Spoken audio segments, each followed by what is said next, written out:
Hi everyone, my name is Georgie. I work at the video games development studio Luden.io. We're making educational video games for more than 5 years now.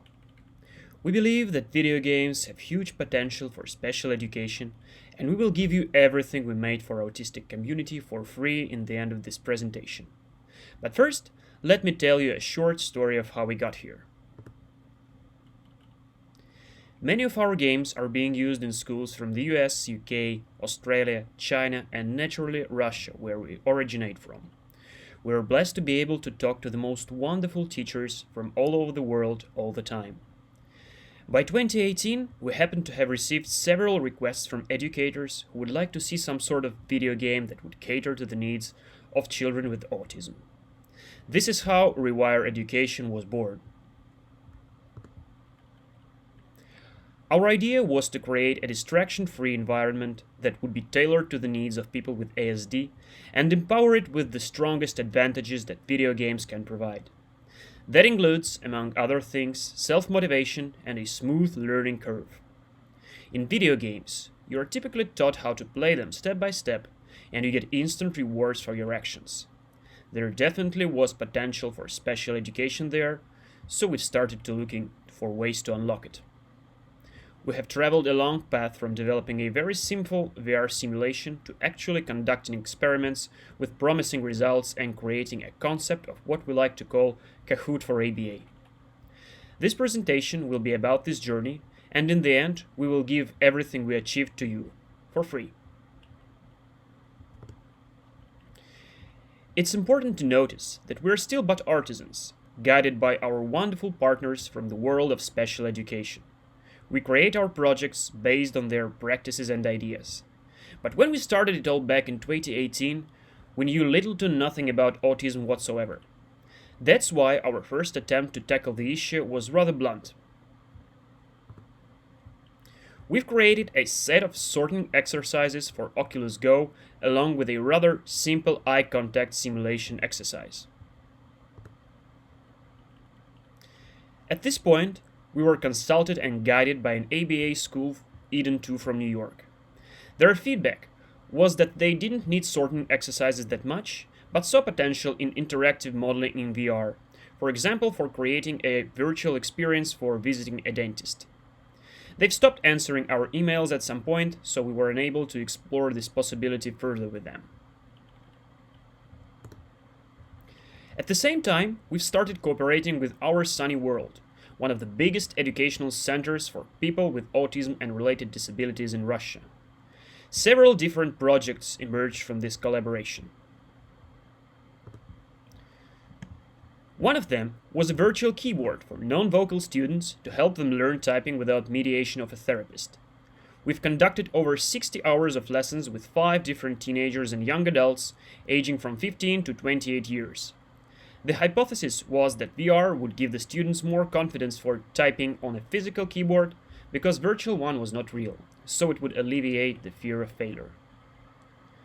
After 2 months of experimenting, at least 3 of the participants started typing mostly independently. Of these 3, 2 are still typing on their own, 8 months after the experiment has ended. You can read more about this in an article on our blog. See the link in the bottom part of the slide. We've also created some exercises for development of graphomotor skills. They were and still are very popular, but we didn't conduct any formal experiments with them. Nevertheless, they are fun. Another project was suggested by an educator from Our Sunny World, who practices game-based therapy. It was a game that encouraged cooperation between 2 players who embark on a quest to defeat an evil dragon. One of them would play as a warrior, the second one would be a mage, and none of them was capable of defeating an enemy by themselves. Instead, players would have to join their special abilities, take turns, and eventually come up with a strategy to beat each of the dragon's servants.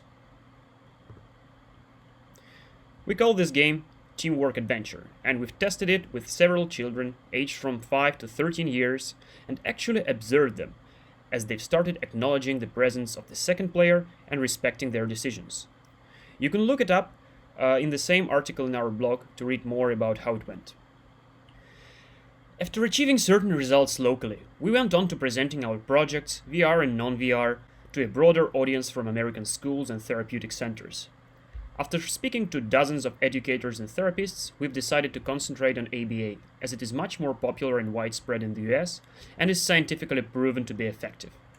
This is how we've met our amazing colleagues from Behavior Me and Child's Path. I'd like to take a moment and thank them for believing in us and inviting us here today.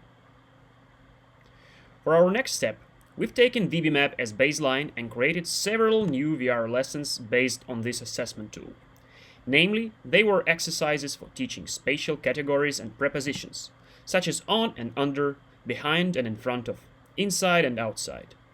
In the end of each exercise, a student would be given a reward, a chance to guide a little plane with their controller.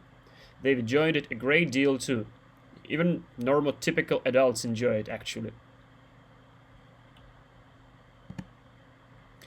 We have then returned to our sunny world with these exercises and started to rather interesting experiment to see if we could teach children to learn these spatial categories in VR and if they could generalize these skills in reality afterwards.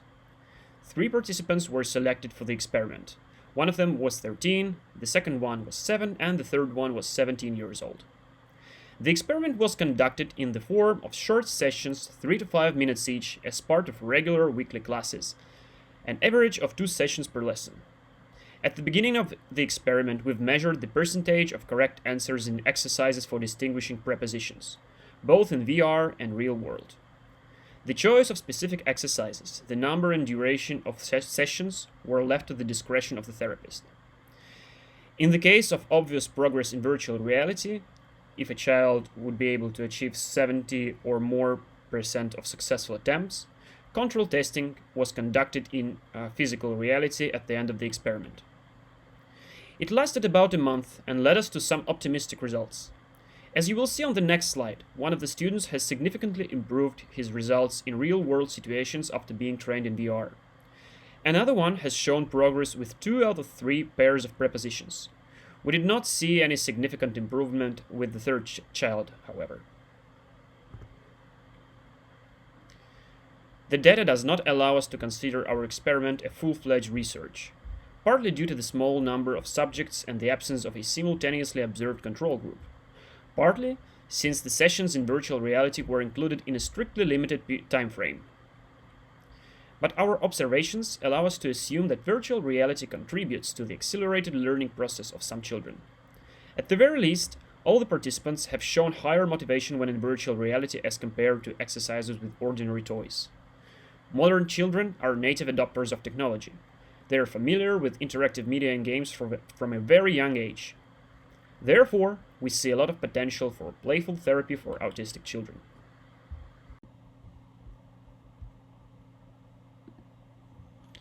We will continue experimenting with VR lessons and you are very welcome to join. Once again, they're available for free to anyone watching this video. But while we were conducting experiments and watching therapists at work, we noticed that they've been using tons of flashcards. Literally, there were whole cabinets filled with those cards. I know a BA who has a trunk of her car filled with these piles of pieces of paper. At some point, we've started asking them questions. We were wondering why they were not using some sort of digital solution to replace those flashcards. The answer was that most of the flashcard apps and services just didn't match the needs of behavior therapists. They were not tailored to assessment tools of behavior analysis, or they didn't keep the data for answers in a proper way. And at these unfortunate pandemic times, none of those apps would provide options for remote teaching. And paper flashcards are virtually useless these days, let alone the fact that static images on those cards can't properly illustrate certain concepts, such as verbs of motion. So, we've made ABA cards. It helps you spend less time with papers and more time with your students. It's your own customizable Swiss Army knife for flashcards.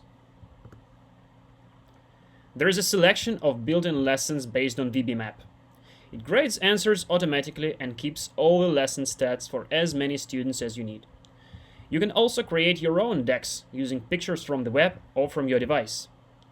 If you need a picture of that particular food your student likes as motivation, you can have it. If you need to create a visual schedule, there you go.